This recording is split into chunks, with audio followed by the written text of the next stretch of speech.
Coast Wrestling of Louisiana presents Spring in the Ring, live April 28th at the Amelia Recreation Center in Amelia, Louisiana. For more ticket information, call 985-518-0433 or visit our brand new website, gcw-gulfcoastwrestling.com. Okay, this is the Big Machine Cody Hawkins, and you're watching WGS-TV.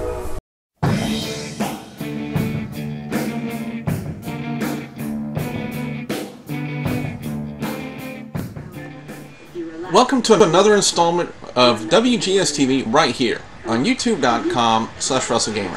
I'm WB Billy Bujo, and ever since videos have surfaced showing a confrontation between Mick Foley and Dean Ambrose and all the tweets that Dean Ambrose has been making about Mick Foley, there have been people out there, especially guys like the Shining Star Rick Starr and Chris Rogers from Rockin' Waves 11294. They've been wanting to know, where do I stand on the situation? Do I feel that this is a work from the WWE, or is this a shoot, or is it legit that Dean Ambrose has a huge problem with Mick Foley? I really haven't been able to actually make up my mind. But what I found from Mick Foley's blog concerning Dean Ambrose, it might make up my mind, and it might make up your mind as well. Let me read what it says here on Mick Foley's blog. He says, "Let me state for the record that I have only spoken to FCW prospect Dean Ambrose on 3 different occasions. Following his match on a WWE house show on Long Island, I went out of my way to tell him I enjoyed his match. The skills and unique qualities he possesses might very well make him a force to be reckoned with somewhere down the line. He has supporters in lofty places who feel he might be a huge asset to WWE for a decade or more in the future. I'm also told that his interviews, his promos as we call them, are compelling, intelligent, and emotional, every bit as good as the top guys in the WWE. My second conversation with Mr. Ambrose got quite a bit of attention. I know there's been a lot of speculation as to the nature of this conversation, and to me, it was whatever anyone wanted it to be. A shoot, a work, or somewhere in the middle. As almost all compelling pieces in sports entertainment ultimately are. I'm far more concerned with my third conversation with the guy. Look, I've been accused from time to time from taking some things in the business a little too seriously. Maybe I do. But like that sailor man of old, I am what I am, and that's all that I am. After all these years, there are some things that just bother me. Remember that Kane Dewey promo from 1995 that so many are still fond of?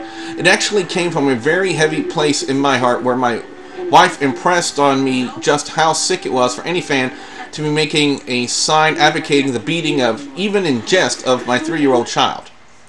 That's the immediate feeling I got when I actually read the Dean Ambrose tweet that mentioned his dream to seeing me no longer able to make a dime in the wrestling business, with a particularly nasty mention of how he wanted to see my home repossessed and my children starved.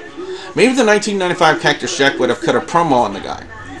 The 2012 Mick Foley just wonders what would make someone say something so stupid, heartless, and ignorant. I felt Dean Ambrose had crossed the line he should have been crossed. So he took the opportunity before the Hampton, Virginia SmackDown to ask and tell him to please stop crossing a line that I wasn't comfortable with. Ric Flair had once asked a similar consideration of me before a memorable promo we shared in New Jersey in 2006. Of course, I honored his request. Ours is a business built on trust and respect. I thought Dean Ambrose understood this, but less than a day after making my request, I saw that my children were once again the subject of his tweets, a reference to how I might feel differently about something if my children were in wheelchairs. Maybe I would have cut a heck of a promo about it in 1995. 17 years later, I just wanted to get the blank away from the whole scenario. It's not fun, it's not cutting edge, it just sucks. Sports entertainment has to involve a certain amount of respect and trust. It's pretty obvious Dean Ambrose doesn't have any respect for me, my request, or what I've done in the wrestling business. Therefore, I can't place the slightest amount of trust in him. Has anyone wondered if I'm feeling better following the concussion I spoke of in that December 2000 TNA Impact promo with Flair? I'm not feeling too much better. I tend to have 2 types of days when it comes to that muted underwater feeling I spoke of in that promo, bad and worse. I'm just not the same guy who took 11 chair shots from The Rock in 1999. I've been told I haven't been that guy in a long time. Given my history of concussions, I would have been a fool to place my future in the hands of someone I don't trust. Perhaps I do have another decent match left in me. If so, it will be with a guy like Dolph Ziggler, who might very well be the best worker in the business, and just needs that one little something to allow the WWE Universe to see how talented he really is. Or a guy like The Miz, one of the best heels of this generation. Say what you want about The Miz, but the guy is damn good at what he does. But Dean Ambrose? No. I may not have the power I once did in the business, but I still have the power to say no to things that just flat out seem wrong. Like trying to put Dean Ambrose on the WWE map. A few weeks ago, it seemed like an interesting challenge. Now, it just seems like an insult. A few weeks ago, it seemed like cutting-edge stuff. Now, it just seems like bullshit. He is a very good talent, and he has those supporters in high places. Let them wrestle him. Maybe they could put him on the WWE map. Good luck. Now, after reading that entire that segment, that tells me that, you know, at first they were working on possibly doing it as a work for the WWE, but now since Dean Ambrose is not actually honoring the request of Mick Foley not to, to cease and desist the mentioning of his kids and his children in his tweets, I think Dean Ambrose has pretty much just dug himself into a hole that he'll never be able to get himself out of. Because he's really insulted a legend in the wrestling industry in the form of Mick Foley. And when Mick Foley's already, as you heard in that excerpt, you know, he doesn't have the stroke, the influence, the power that he used to have, but his name still carries weight in the wrestling business, in the wrestling industry. Mick Foley is a name that is recognizable in today's wrestling business, whether you just started watching or if you've been a fan of it a long time. Mick Foley is a certified legend and a recognizable name in this industry.